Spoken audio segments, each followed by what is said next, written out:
Hey, what's going on? Welcome to the Pre-Chiro podcast, the place where we aim to create a context for what it looks like to become a chiropractor. I'm your host, Dr. Ben. Today, I have a Chiro student connection happening out at Palmer, Florida, with somebody who's really passionate about upper cervical knee chest, I believe, but we're going to explore that with him. Kevin, can you just introduce yourself? Let us know what you were up to before chiropractic school and what attracted you to follow this path? Hey, good morning, Dr. Ben. Well, first of all, let me just thank you for the opportunity to be here today, this morning, and thank you for hosting and holding space for this type of conversations. I feel like they're very needed in our profession. I think more and more chiropractors should have a space in the internet where they expose and showcase their ideas because I think there's so many chiropractors that are passionate and full of purpose and that have so much to share with people. With that being said, my name is Kevin Castroreyes. I'm a student at Palmer, Florida, here in Daytona. Quarter A student, and yes, I am interested in upper cervical niches, but more importantly, I'm interested in chiropractic, right? So I don't really try to label myself or confine myself into one specific type of variation or form, like Dr. Sid William would say, but more in the force. I like to identify with the force of chiropractic, the force, the feeling of connection, and the intrinsic values of chiropractic, right? So I'm a Mm, scientist, I'm an artist, and I'm a philosopher of chiropractic. mhm. Currently halfway through my student career, and if I were to put it in just a simple sentence, my my career before I came to chiropractic school was one full of it was kind of like a roller coaster because I went. I served in the military. I did body work after that. I did security jobs, and nothing seemed to fully give me a whole experience and make me feel like I was purposeful with my life until I came to chiropractic school. Mhm.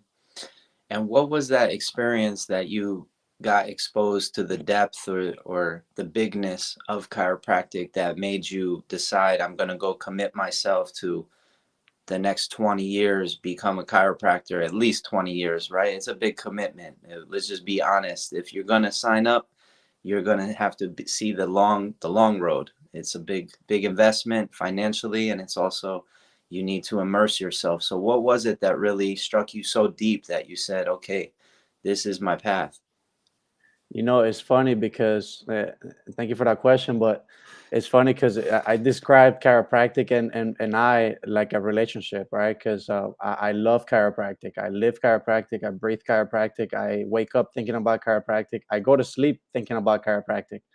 So it's kind of like if I'm in love with this profession in a very romantic way. And I don't know if that's weird for people or not, but this is how I live my life. I'm a passionate person, and chiropractic to me, it's my everything. You know, it's my girlfriend, it's my wife, it's my, it's the thing that is gonna give me or allow me the opportunity to put foot on my children's table one day. So of course I need to love it and give it my most, my all.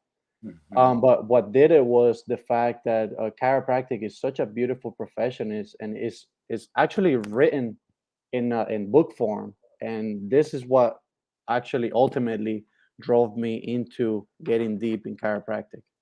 Hmm. And yeah, let's talk about those books that keep you connected, but also differentiate that it's a profession, it's a practice, it's a philosophy. Like you said, you're a philosopher of chiropractic.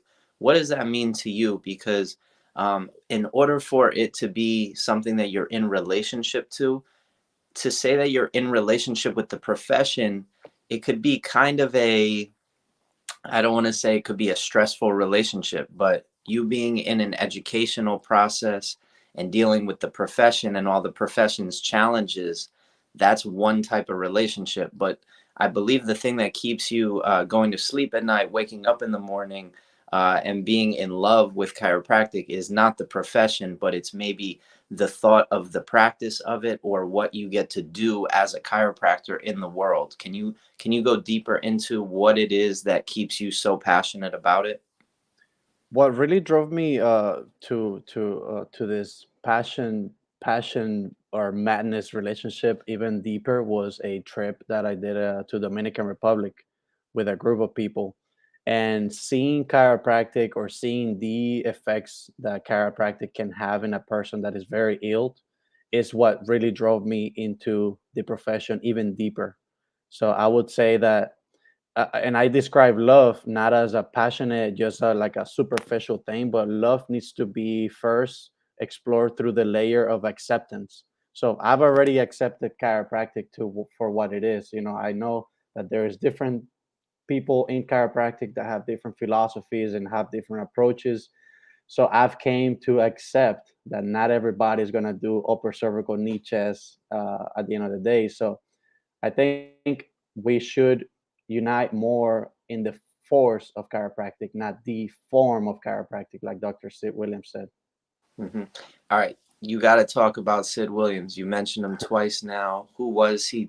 How do you describe him to somebody who's unfamiliar? Right, our audience is people that are just learning about chiropractic, or our audience are students at your school and at other schools that don't know Sid Williams. Who was he? What does he represent to you as far as his contributions to chiropractic? What were the principles that he stood for? Yeah, so Dr. Sid Williams is one of the goats in chiropractic, right? Like, I'm sure you and everybody, your audience is familiar with that terminology, but the goat is one of the is greatest of all times. Is one of those goats in chiropractic. He was actually the defender of chiropractic, somebody who stood firm in his grounds and defended chiropractic for what the profession is. Dr. Sid Williams started Dynamic Essentials, and he was a big proponent of getting chiropractors together to enhance that feeling of connection and affection for chiropractic. So, if I were to describe him, he's one of the goats and the person that put us out there in the radar when it comes to like communication and technology in this era of, Mhm. of In this times. era, okay. So yeah, so he was big in the 60s, 70s, 80s, and 90s, and even into the 2000s. I know he recently passed, maybe about 5 years ago, but even Mhm. up until that point, I had seen videos and I knew of people that were able to meet with him and see him speak. No, I hear you. One of my favorite books by him is called Looking Back to See Ahead. It's a pretty thick blue book. Have you seen that one Mhm. yet? I haven't gotten my hands on it, but I've read the lasting purpose and also the mellow shadows, or the little white book. I forget the name of it right now. The Meadowlands Experience. Meadowlands Experience right here. There you go. Yeah, yeah, This yeah, is yeah. the guy. Yeah, that he had Lasting Purpose, the Meadowlands Experience, and then there was another one that I read. I can't remember the name of it. It's the follow-up to Lasting Purpose. It's the same size. It's about 150 pages, easy 2-hour read. And then he had this Looking Back to See Ahead, which was a compilation of all of his articles that he used to not only defend the profession, but to really create some structure, which I got really inspired by with this project to create more structure for the profession. And I saw what he was doing. Um, not trying to be him, I'm just seeing the parallels there. And I definitely recommend you go check that book out. Um, Well, next weekend, mhm. funny enough, next weekend is Dynamic Essentials, and it's going to be hosted here in Sarasota. So we're hoping to bring a bunch of students that way, so we can grow this community again, right? Because I only hear about the stories that they tell me, but I hear that this used to be like 1,000, 2,000 people meeting on Friday, Saturday, Sunday, and it's now became a little less and less. But there needs to be a new wave of people that are bringing fire or bringing fuel to the fire again. And I think you are doing a great job of creating that stimulus. Well, we're just exemplifying right now different resources, and I believe that that's one of the most valuable resources out there is connecting with a community of on purpose chiropractic focused students and professionals, pro chiropractors. Mhm. Can you talk about like how you found the group or the focus that you have in school? Because it might not have been right there in your face when you got to school. Like, what was your student experience entering into chiropractic education? What were some of the biggest challenges, or what was some of the greatest rewards that you were able to gain from ending up where you're at right now? Definitely. I think you are, or you attract what you project. So from the moment one, I started to read these green books, my mentality was that we're here to allow the body to have no interference in the nervous system, because that way the body can heal from within out, right? So I would just put that message out in every single conversation that I have with other students. And some people resonated with that energy, some people didn't. So the ones that did actually drove even closer to me, to the point that we started exploring different techniques and different approaches to chiropractic, to the point that I make part of a group. I don't know if you see it here on my shirt, but on my sweater, but this is KCU, is Nietzsche's Unity. And this is a group made up of Luca O'Brien, myself, and Granger Brown. I'm actually the vice president of the group, but what we're trying to do is unite the Nietzsche's community, because we have different different camps that teach different things. So we just see more similarities than differences, and that's what we're trying to do. So to answer your question, I just put the energy out, what I wanted from chiropractic, and the people that resonated with that energy just came closer to me, and we've been able to make this happen together. I love it. So, what have you been able to accomplish as far as connecting the Nietzsche students at your school with other schools? How are you collaborating? How are you communicating? Yeah, so we not only have KCU, but we also have another community called PCC, Principal Chiropractic Community. It's only growing, it's only in the baby stages, but the community is about principles, and connect through principles, and connect through subluxation based chiropractic. Hmm. But no, KCU, Nietzsche's Unity, has been able to put out seminars free for students. And what we do is we bring in uh, people that have a really good reputation in the Nietzsche's world, or in the Nietzsche's community, to teach the students the similarities that the technique has. So one of the the biggest similarities that we have is the use of thermography. So we really focus on the usage of thermography, and the right way of reading the scan according to the Nietzsche's technique. So that's really what we've been able to do so far. We've gathered, I would say, 100 students, over 100 students at this point, and we made them aware of the technique, and we're hoping to host another one of the weekend of July 15th this year. So it'll be our fourth one. It'll be our first year anniversary, actually, which I Awesome. would have anybody encouraged to come and participate as well. Hmm. Awesome. Um, can you just identify some of the Nietzsche's resources that are out there? So, for Nietzsche's Unity, um, I'll just rattle off some off the top of my head, even though I'm not a student. We've got Upper Yeah. Cervical Revolution with Ian Tremaine Davis. We've Yep. got the Specific Chiropractic Centers with Grant Dennis, Sean Dill. Um, and then is Michael Kale still have any sort of education offerings? The Kale Institute? So as of right now, Yeah. unfortunately, I don't think there's a camp that comes straight from Dr. Kale. But my learning in Nietzsche's has been uh, made up of KCSC. Dr. Arthur Plessa was the Oh. first person that gave us that certification. But I've also done the UCR, the Upper Cervical Revolution. Mhm. I've had um, also learned from TATS, the Art of the Specific. This is currently the modules that I'm on right now, and the work of Dr. Grant Dennis. I've also learned from Dr. Bill Moss. He was actually just here last weekend at KCU. Dr. Alison Bremner has also been a huge part of my learning process. Dr. Eric McIntyre was the one that took us to the Dominican Republic.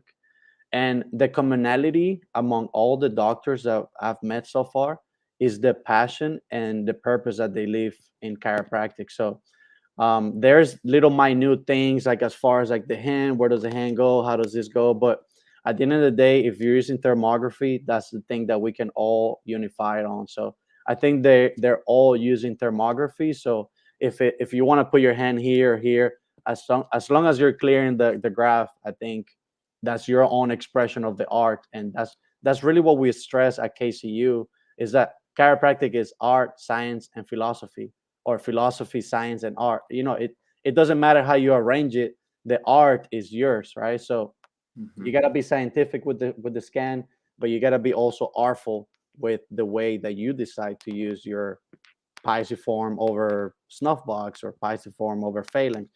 So that's what we try to do here at KCU. Can you just reflect on that Dominican Republic experience? Like, what did you get a chance to witness? What did you get a chance to experience personally as a student? And do you recommend this to other students? Not necessarily that particular trip, but just going on trips like that. Yeah, I'm gonna try not to go on a rant here, but this is something that has uh, escaped the chiropractic spectrum or the chiropractic realm, the mission trips, the experience of being a chiropractor. I'm not a chiropractor yet. I haven't graduated, but I've seen with my own eyes what chiropractic can do for an ill person. So I think this is something that needs to resurface in the chiropractic um, awareness, because, and this is for other students that are maybe thinking about becoming a chiropractor, but going to a mission trip will allow you to, by firsthand, experience what chiropractic is for, right? Which is for the full expression of life. When you see somebody come in to a table that can even walk, get an adjustment and walk like is if they had just gotten some type of cocaine snorted into their nose, it's kind of mind blowing, because the cocaine or whatever stimulus is in their body already.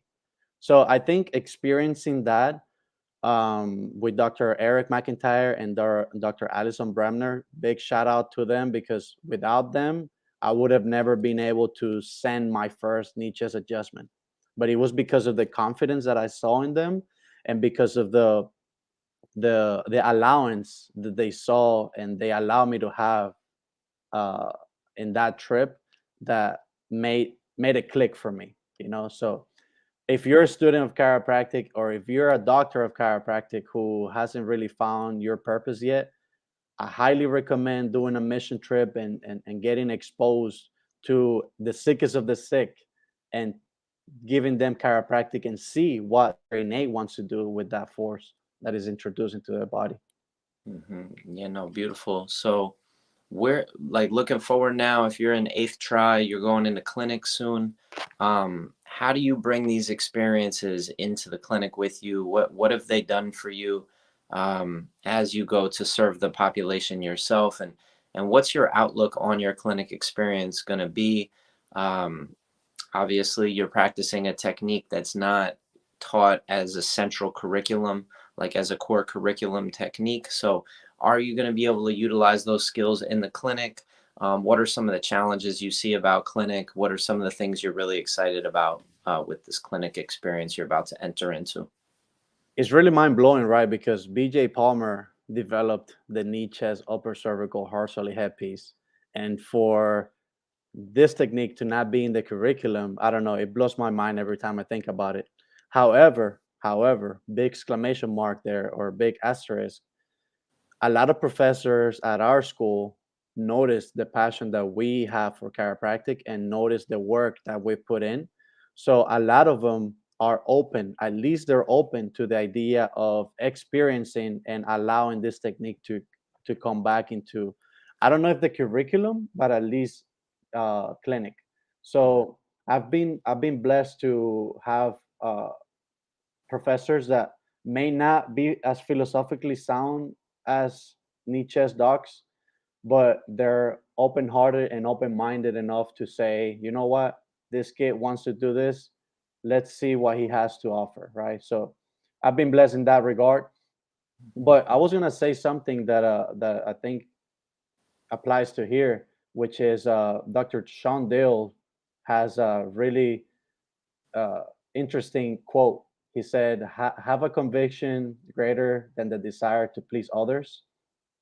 And this technique, or going into clinic, I'm gonna apply that same quote in there because the conviction that I have for chiropractic and this technique is high. So I'm just gonna bring that energy into the clinic realm and not hope but expect people to show up for their care, their Hmm. chiropractic care. Hmm. And what can you speak about what your vision is for your future once you graduate, once you go out into the world? Do you have any clarity on what your intentions are, where you're going to go, who you're going to serve? Yes, that's an awesome question because I was just in Colombia last week, and a huge component of my trip was to go visit different villages and different little cities that need chiropractic. And I was dumbfounded into seeing how much chiropractic is needed down there. So I'm not saying that I'm gonna go back to Colombia and practice full time in Colombia, but this is definitely something that I have in my radar. Hmm. As far as practicing here in the United States, I have uh, the fortune or the privilege to have different options, because at the end of the day, I'm the asset, I'm the product. So whoever wants to participate with me can do so, right? So I'm just gonna keep those options open, and I'm gonna just wait for the God sent person that is gonna say, there's an offer, or I'm just gonna wait for that intrinsic feeling to say I'm gonna start my own thing. So I know it's kind of not an answer, but it's my answer, right? I don't have a set person or company that I want to participate with as of right now. Hoping that that'll change in the few upcoming months. Mm. When you traveled to Colombia, what were some of the areas that you were looking at, that you were thinking about, and what was it that you were looking for when you were traveling? Like, what kind of feelings were you looking to have? What kinds of what were you looking for in the location that called to you? Well, I'm from the so picture Colombia as a north, south, west, east, right? So I'm from the north portion of Colombia, a town called Barranquilla. So like I visited places like Caracol y Malambo. I went to Cartagena. I went to in my own city. There is a lot of need. Soledad, Santa Marta. So like all these little big cities that have a lot of money, but also have a lot of necessity, are they're open to the chiropractic idea. Because every person that I spoke to, that are medical doctors and there are like maybe orthopedic surgeons or cardiologists or any ologist that I spoke to about chiropractic got the idea. They understand what the brain to the body connection is, and it's funny because it seems like the only people that don't get the idea are chiropractors, not other people that are not in chiropractic. I hear that. But I went 8 weeks through Colombia as soon as I graduated, carrying my table with my partner, yeah, and spent time in Barranquilla, Cartagena, Santa Marta, Minca. Was the magical little pueblo in the mountain near Santa Marta, where I actually inspired one of my friends out here to go and build a retreat center. So there's a huge wow. education retreat center that's been built there, available to you whenever you need it if you go out there. And yeah, it was amazing how you can enter into towns and immediately speak to the president of the town, or immediately be in connection with medical professionals that you would never gain access to here in the States. We were able to go on TV, go on the radio just by asking, hey, can we come on and make an announcement that we're chiropractors doing XYZ? We're in town. we're offering our services at the community center, and everybody was just like, sure, of course, please. Yeah, going back to the feeling, what was the feeling? The feeling was a feeling of gratitude to feel that I was competent enough to provide something for those people. It was a very gratitude or grateful feeling that I felt down there when I went this past week. Yeah, and my recommendation, not that you're asking for it, because you are being guided like intrinsically or by your own innate, is to spend time outside of this country practicing and offering your services, even if you plan to come back and practice here or take, a position or open your own practice in the States. Go to Colombia, give back to your people, get that feeling inside that, like, wow, this is incredible. Just be so filled up so that when you come back here and you're really starting your own practice and you're really Mhm, grinding here, because people's educated minds in the US is filled up with so much information about chiropractic, where it's completely empty in mhm. countries like your home country. So to work with people that don't have concepts of chiropractic is a beautiful feeling. And I definitely think that's one of the best experiences to have on a mission or a service trip, is to go to a Latin American country that doesn't have so many concepts about chiropractic, and introduce them to this beautiful service and very valuable for them and their family, and just see how they respond. It's very validating in your mind that, like, wow, you're on the right path. You're providing something that nobody else has ever provided to them, and it's right there inside of them. So um, Yeah, this is one of the missions for KCU, which is to bring chiropractic to other parts of the world. So I don't want to get biblical here, but I felt like I was born in Colombia for a reason, and the fact that I'm here now, able to speak both English and Spanish and understand chiropractic in both languages, of course, just is a sign for me to say, you know what, maybe I'm meant to serve there in some type of way. Like I said, I'm not gonna say that I'm gonna serve full time in Colombia, but definitely this is something that I want to do, give back to my own turf, my mhm. own grounds. Yep. Yeah, no, absolutely. And I would love for you to host the conversation on this channel in Spanish, with somebody else, maybe who's as aligned as you are with chiropractic and is a student, or with potentially a pre-Chiro student, where you're able to answer questions that they have in Spanish. I We would have love a to. pre-Chiro whole section of this channel with about 15 interviews right now, Hmm. that are all done by my friend who's out in Spain, with Mexican chiropractic students and Mexican chiropractors, and even a couple of chiropractic students in the States that speak Spanish. Hmm. But I think that having somebody like yourself be a host and just explore concepts with people, I think that that's crucial. But yeah, not to keep talking about this piece, but let's just say you bring chiropractic to Colombia, and this is one of the key pieces of this project, right? Okay.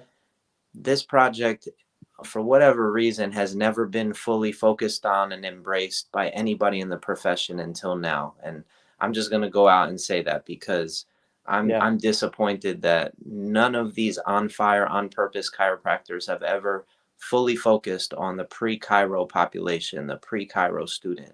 Yeah. But let's say you bring chiropractic to Colombia and it gets so successful that you open a school down there. Yeah. How are you going to attract students in the right way? How are you going to give them a proper context and then give them enough that they can study, that they want to come to your school? I think that's an amazing question, and this is something that I was actually thinking about with my roommate Granger Brown. Which shout out to my boys Granger Brown and Luca O'Brien. These boys work as hard, or if not harder, than me in chiropractic. Um, I think doing what you're doing right now, it's how I would approach my uh, uh, take on attracting people to the school, the potential school that we can build in Colombia. And I say that because holding space is the most important thing in anything, in education, in chiropractic, and in communication, in relationships, right? So holding a space where you can sink or soak in chiropractic, where you can feel chiropractic, experience chiropractic, learn chiropractic. So I would make a very foundational layer, that philosophy of chiropractic, and then build from there, right? Because I feel like a lot of people or a lot of universities nowadays are building on the science or these medical science, not the green book science that we already have. So Hmm. I feel like that, and also by I'm blessed enough to be good at technique, so I would make technique almost a pivotal thing in the curriculum, because if you're not good at adjusting, then that's when you resource to do other things, and that's I feel like this is where people follow the chiropractic bandwagon. But holding a space where you can learn the philosophy and learn the science and learn the art, it's where I would start if I were to open up like a school in Colombia. Hmm. You have to get it first before you can even think about uh, moving forward in the school. All right, let's just explore what you just mentioned. So, if we're creating a foundational course for pre-chiro students, they haven't even gone to chiropractic school yet. Where do you have them start? What are 5 things that they can do to start to get familiar with chiropractic philosophy, to start to wrap their head around chiropractic beyond just what they read on, say, a school's website? So big shout out to Dr. Grant Dennis, because he's the one that actually put me onto this. This is the chiropractic textbook, volume 14. Not the book itself, but the back of the book. There's a section called the occipital atlano axial region. I would just have this. This should be like the first book any chiropractor reads. Um, So I would encourage anybody who is looking to be a chiropractor to start here. It's only like about 30 pages, not even 30 pages, probably less than 30 pages. But it gives you the simple cycle, gives you the Atlano axial occipital connection, it gives you the essence of chiropractic. So if you start there, I think you're going to start with the right foot into Mhm. chiropractic. And how about with the arts? What's the first place you would have them start with getting exposure to the arts of chiropractic? So the art of chiropractic, that's those are some dense waters right there, because I could say look into Nietzsche's upper cervical, or I could say just look into the art. What is the form that you want to explore? So I would refer people to the work of Dr. Arnaud Benier, for example, and send them there so they can get contagious by his energy. I would send them to the work of Dr. Sean Dill. I would send them to the work of Dr. Robert Kassinger. I think he's awesome.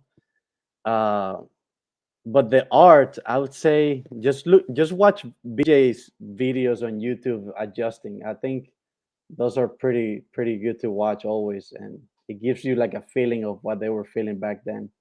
And what are some of the foundations that you think a student should have in the sciences before they get to chiropractic school?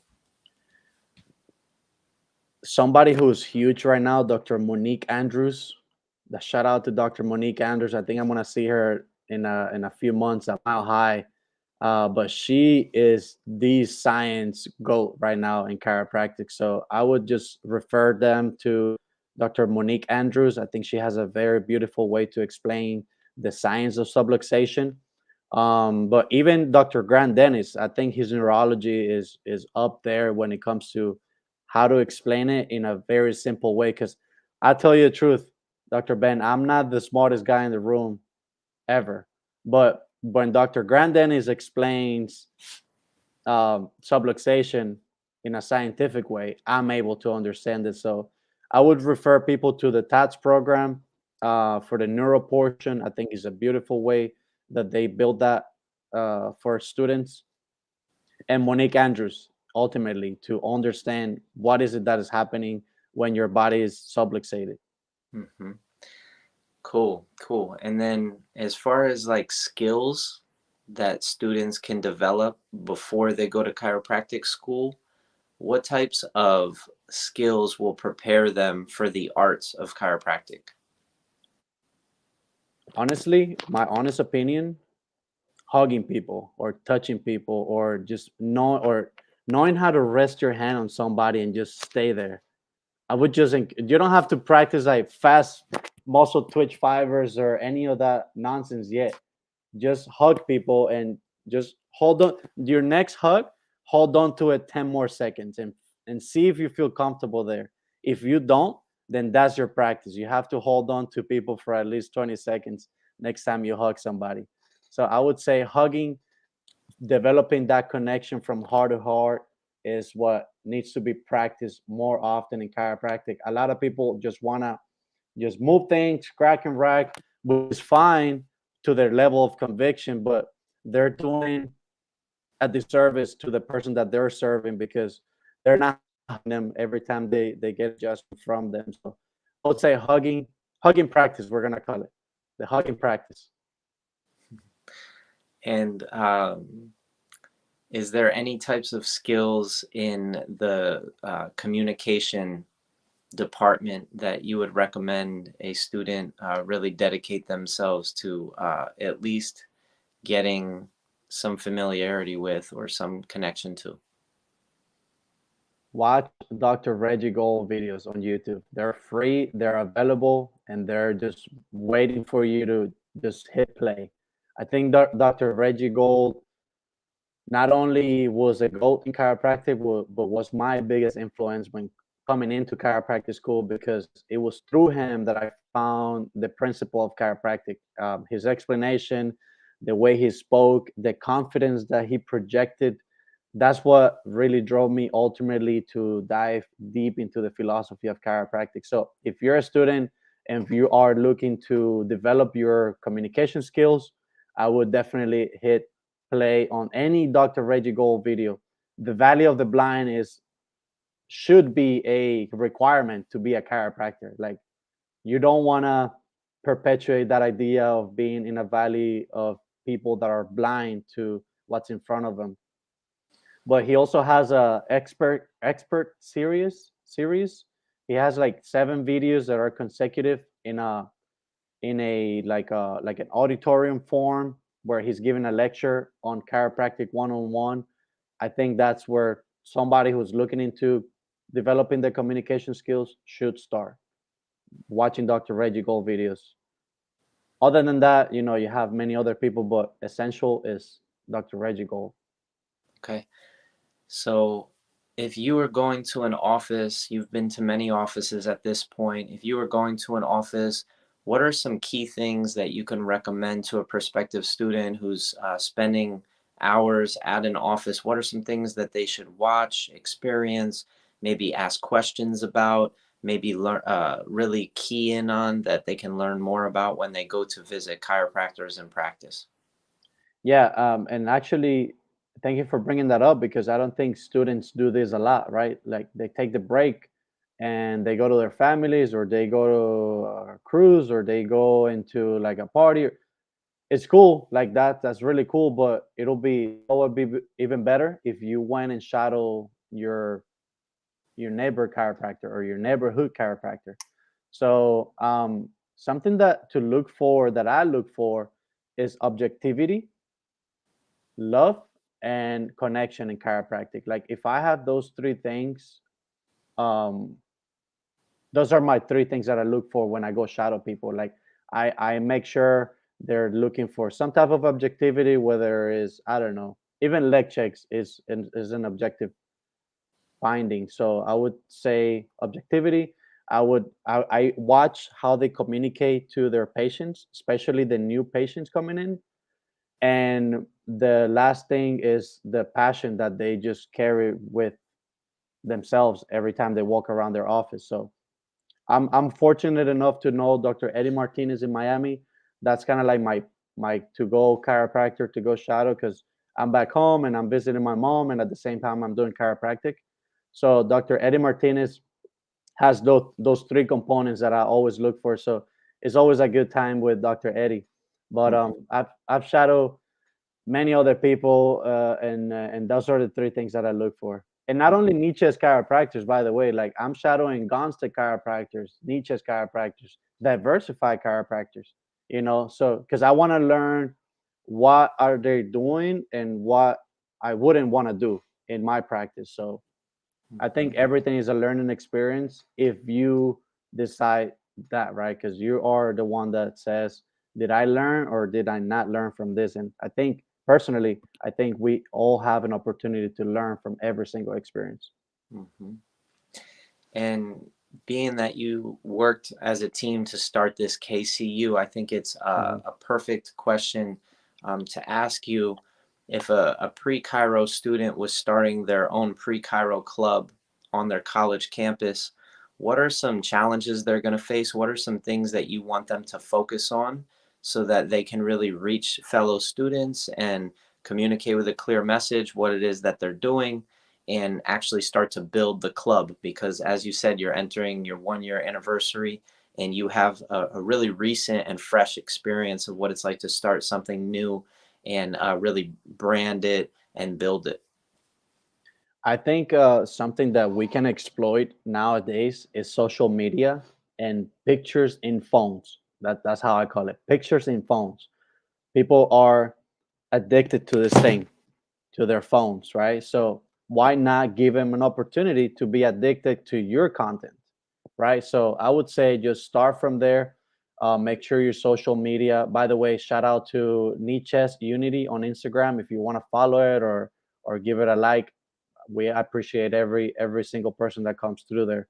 But use social media as a way to exploit your view in chiropractic, whether it is a diversified view or a very specific view in chiropractic. And that's what we're doing right now.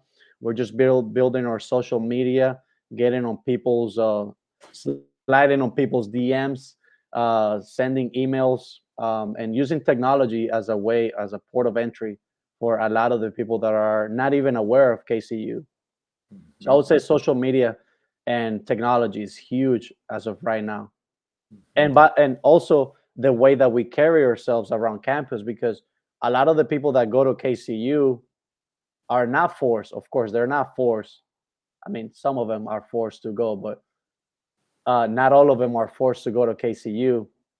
But they go because they watch Luca, they watch Granger, and they watch myself walk around campus, and they see, they hear what we speak. So I feel like people get contagious inevitably when you put the message out in a good way, in an honest way. We say at KCU that honesty is the best policy. That's why we try to be as clear as possible with every single doc that comes through, where we tell them that we're not going to be dogmatic about it and we're going to break that pattern of subluxation in the Nietzsche's world. We're not dogmatic. We are open to a lot of the ideas as long as they keep the thermography as the baseline, as the standard of care. So, not being dogmatic and also using social media is a great way to exploit or start something. Mhm. Mhm.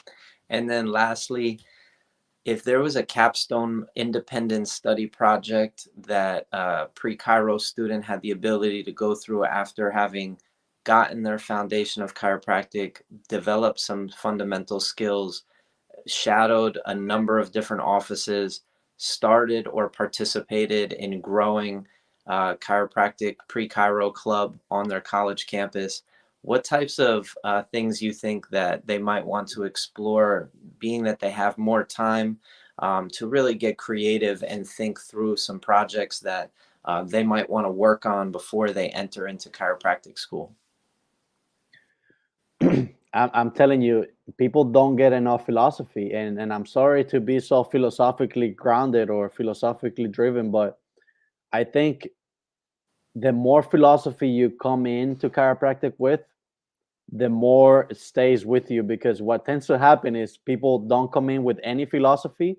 They find no philosophy in the school, and then they live with negative philosophy in their minds. So I feel like if you come in knowing that the body has this ability to heal from within, and that you, the chiropractor, can allow for that body to have no interference and allow for full expression of life to happen.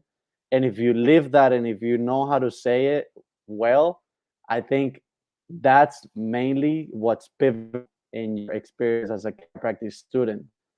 And don't get me wrong, having that idea, it's strange. It's strangely enough, it's it's not looked with light here in school. It's like you're the weird person. You're like the person that doesn't think like others. But you will find that as you become excuse me, as you become more philosophically sound, you will be different than everybody else. So I would say get in tune with the philosophy, come in with a lot of philosophy. So when you're in school, you have time to focus on the science and the art, and also develop more philosophy along the way. But mainly just come in with some philosophy. Read, I don't know, Palmer's Law of Life, volume 35, or maybe, I don't know, this one that I just sent you guys. I can share, I don't know if you have the opportunity or the chance, but we can share free PDF forms of this book if you don't want to invest $30 in your education. Um, but yeah, start with philosophy. Come in with a lot of philosophy, and everything will make sense when you're here. Mhm. I was more, I love that answer, and that can totally speak to somebody, and that can be potentially the framework. But I was also looking for you to get kind of creative and think outside the box of, if you had, say, 3 months to dedicate yourself to a project that you created, just to go on a little exploration. How would you Yeah. use that philosophy to get creative and maybe do something that hasn't been done before, where you can leave a legacy for following students, or do something for yourself that you can maybe use in the future as you go out into the world? I would say start something like KCU, right? Start something that you can call your first organization or your first business. Um, Something that you can say that is long lasting. I would say start by, I don't know, think of a brand, think of something that you identify with. I feel like, is that where you wanted to go? So they've Developing a brand already from the done get go. that. I've already asked them to do that. They're now just given. So when, all right, just to keep it real, Yeah, basically before I yeah, got to chiropractic school, I yeah. was in this like independent study class, which is usually the last class you take in the major I was in, which is kinesiology. Is like the last class that you get to take Uh-huh. before you graduate. You can study anything you want. At the end of the semester, you do a little presentation with one of those tri boards, or you do a little presentation, and you stand up in front of the class and communicate what you spent this last semester exploring. Maybe it's one question, maybe it's a creative project where you're connecting.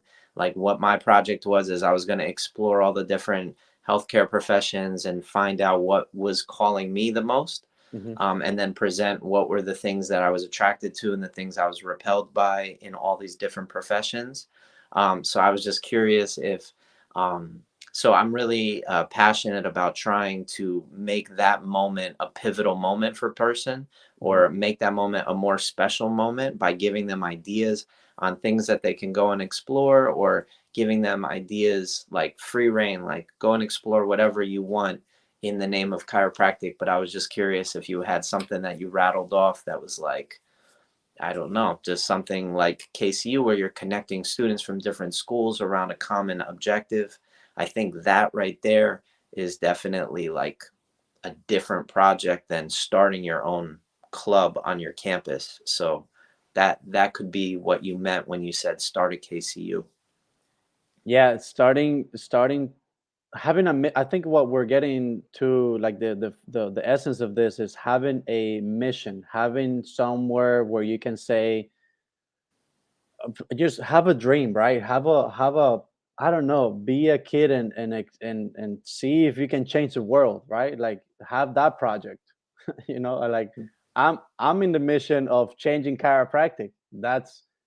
some would say that's impossible. I think is the easiest thing to do, because with love and affection and connection, you can do whatever you want. So I feel like that's my mission. And if anybody is coming into chiropractic, they need to know that this is a beautiful profession that will exploit your abilities to communicate, to express, and to connect with people.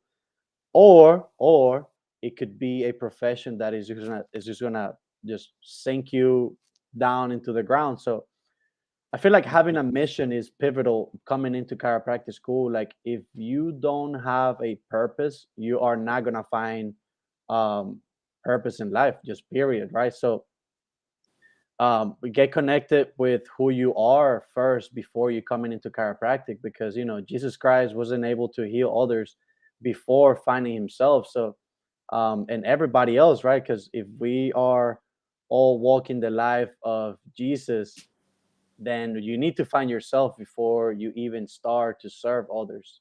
So, and that's something that I've came to realize um, as I'm developing myself as a chiropractor. Like the more I find myself, the more I know myself, the better I get with chiropractic. Mm. So, I guess to answer your question, before you come into chiropractic school, know who you are and know what you stand for, because here your convictions in life will be tested, and you need to have a strong character, strong feet on the ground to say, you know what, I'm convicted into this, and I'm not moving, and not to be stubborn, but to be firm on what you believe on. That's a great message. I really appreciate all the energy this morning. It was very like on point conversation. The details are there. Students really listen to this and they take notes. There's a lot laid out as far as a framework to approach the schooling, to approach the practice, to approach you, how to develop yourself and to know who you are. So I really appreciate you just being clear and connected to what's important for students. And that's why I think Grant recommended you come on here. You know what I mean? I would say that any student that wants to participate in KCU, even if you are not in chiropractic school, you are welcome to our organization, because I feel like if you get a taste of what Nietzsche's upper cervical is, even before you come into chiropractic school, you are going to have a better idea into what you're getting into. So I'm just going to throw the invitation out there. Whoever wants to come to our seminars is welcomed. If you live in Puerto Rico, or if you live in Canada, or if you live in wherever, just Mm. make it to KCU, and we'll make your entrance free, just because you're watching this and you're participating in chiropractic. So if you want to find out more information, Instagram Nietzsche's Unity, just like that, Nietzsche's Unity, and you'll And find slide out. into the Nietzsche's Unity DM with the interest of having an interest in participating, right? It's like Just it's say, not hey, enough to just follow it. You got to also connect and ask, because a lot of students are too shy to really ask for help, and yeah, they do need to ask you for help if they want that help, you know. say I listen to you on Pre-Cairo podcast, and we're gonna honor your attendance for free. But I think what you're doing is amazing, and I believe in your mission. And thank you so much for having me here. I know I roll off and I rant sometimes, but I think what you're doing is huge, is important, and is necessary into the chiropractic profession. And I cannot give you enough compliments, because technology is the way to letting people know what chiropractic is, and more importantly, what chiropractic is not, right? So I feel like what you're doing and your mission is huge, and I give you a lot of props for doing this. So thank you for having me here. Thank you, brother. I appreciate it. And if there's any way that you want to contribute beyond this, I'm open to it. I'm definitely not like trying to have this be the Dr. Ben show. I do want students to facilitate. I do want it to be in Spanish. I want pre-Cairo just to start to gain some presence on college campuses. I believe that Cairo students, such as yourself, are really easy to step into this position of mentor, this position of consultant almost to prospective students in a way that's far more valuable than an admissions department who has an agenda to enroll the students by showing them, this shiny object of like, you can be a doctor and you can make a lot of money and this is a career for really, blah, blah, blah, blah, blah. Hmm. When in reality they have like a goal to meet a quota to enroll a certain amount of students, so on. Whereas you are just being genuine and saying, hey, this is my experience. If this sounds right to you, follow, this path. This is the path to get in the direction that I'm going in, which is, a really beautiful path. I believe more Yeah. students would love this path and run towards this journey if they knew that even existed. But unfortunately, most people are unaware. And My you know what I mean? belief, my belief is that every person that thinks about becoming a chiropractor has the ability to make the best experience in any school they're in, because even if it's that school that we don't like to send people to, even if it's that school, uh, somebody who goes in there knowing what their mission is and what their purpose is will find a good time, because you just need that diploma, right? That's what we're all looking for at the end of the day, if we're being honest, But if you come into any school knowing what your mission is, you will find yourself in a position that you're in, loving and feeling chiropractic. So I would just say that I'm not even considered to be a mentor to anybody yet, but I've been able to just gather information from different mentors, including Dr. Martinez, Dr. Grant Dennis, Dr. Plessa, Dr. McIntyre, and people that have really helped me shape who I am in chiropractic as of right now. So big shout out to whoever has contributed to my ability to connect with myself. Mhm.